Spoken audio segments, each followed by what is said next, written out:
So, that off. Why are you in the... Wait, one sec. So I've got to get my cat. This cat. Okay, so... Here's the dice, so... Oh, damn.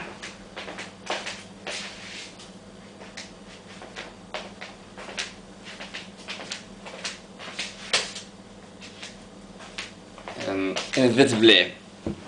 So very, by 1825, if I recall right, a chromium-based dye had been invented, well, it had been sort of marketed, and by the 1830s, or even especially mid-30s, a lot of the clothes, if not most cloth in the Western world, obviously, again to recap, Europe, at least Western Europe, but probably also parts of Eastern Europe, and the United States of America, where most of the cloths manufactured were dyed using chemicals, and so I reckon chromium-based dye. Again, I'm very much off a beginner with dyes, how things are dyed, tanned and so on, whatever.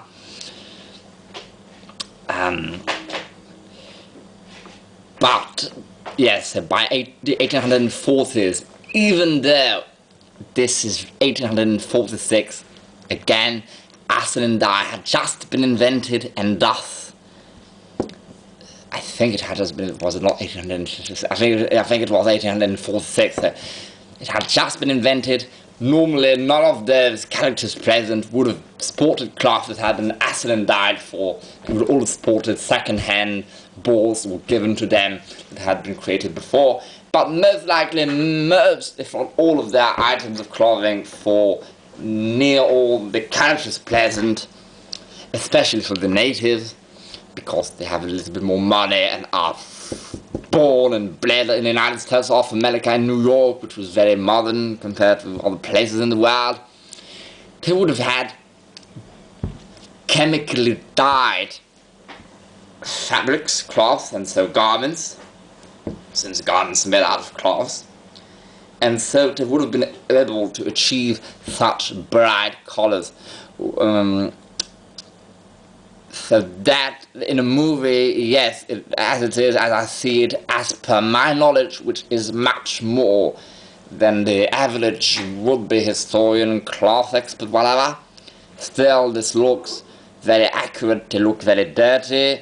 Again, I had this discussion with my mother to how possible it is to recreate dirt when it is not genuine, and obviously they cannot say the actors do not wash for 6 months, because that is what the people then would have done, at least that class of people, and live in filth for 6 months, so the dirt would be natural, and how difficult it is to recreate dirt and it looking natural and it not looking like makeup simply. But I think they've done a good job. The clothes on screen, they look naturally distressed and naturally dirty as they would look. Bear in mind that dirt, and I know this from personal experience, from real dirt, from my real self. Again, I wear those starch shirts, I starch, and now iron myself. The cleaner used to iron them before, but I have learned to iron this per 2 months. And the process is so long, and I have other things to do, and compulsive obsessive disorders, so if I do it super well, so I can't just do it quickly, so I'd rather do it every month. So I wear the damn thing for a month every day. I was a Cermactated back then, and I wear the thing for a month up as part like a pig. I live in Dubai, and I once did that for 3 weeks doing summer in Dubai, and I spent at least 3 hours, minimum 2 hours walking the dog outside, and often I would be out again to the groceries. I do everything by foot, so I'm walking a lot. And so after 4 weeks of wearing the damn shirt, before I wash it, and I remember it was an 1891 shirt, for example, it was all white. It is a white shirt, like this one, another shirt, but like that one. And I took it out, and assessing the damages, how dirty it is, to know how much chemicals I should have to use to wash it and all. And up close to my eyes, obviously, under the very bright bathroom light there in the back, it looks super dirty. And so one starts thinking, well, if these fellas that not in the movie are meant to not have washed for 6 months at least, and they wash their garments probably every 6 months, and they live in squalor and it's filth, that was art, it will look even more dirty. But do bear in mind that this shed that looked disgusting when I held it up close to me, on photographs taken that same day, even I'm just wearing the shed, it barely looks dirty on a photograph, on a film, and that was taken with my sister's Samsung smartphone, which has a very high quality of pixels in it. It was like up close, and still it looks moderately clean. So that, to other people, does not really show. It takes a huge amount of sweat, grease, fat, stains, dirt to actually show that much, and it still does show quite a lot. And yet, one would notice that as I'm looking at them now, they are standing quite far away from the camera, and this is a big frame because they managed to fit about 30 people in that frame, or about 1, 2, 3, 4, 5, 6, 7, 8, 9, 10 characters, including Bill the Butcher in the first line, and then there are other lines behind them. I'm now 6 minutes 36 seconds into the movie. This is when Bill the Butcher is about to talk. Well, he's about to open his mouth for the first time, so this is just so you know what frame I'm looking at. And they do look very dirty as it is, and I'm not standing up close. And again, I'm watching that on a downloaded movie. It's not the best quality from my hard drive. I have put it on to my hard drive, and I'm playing it onto my 2012 Asus laptop. The exact model is X31A.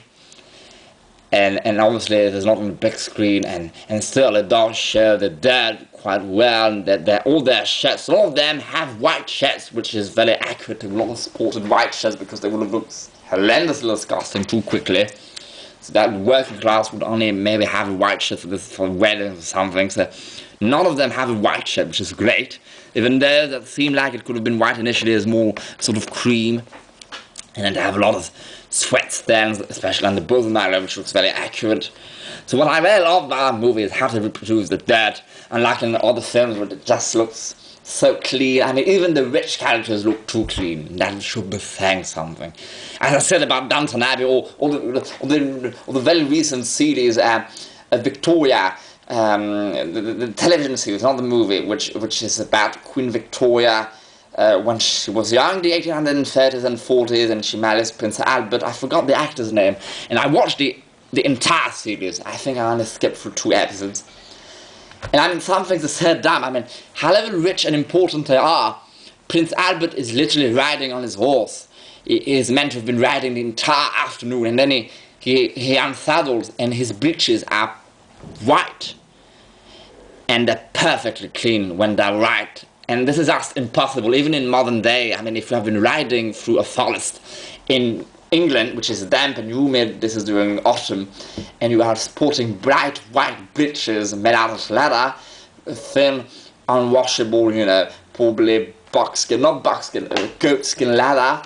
You come out of the damn thing, it will look white from the distance, but then when up close, and the thing I watched on my HD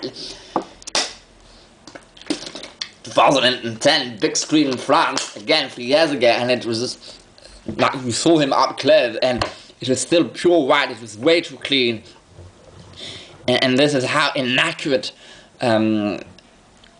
movies, television series, whatever, usually are.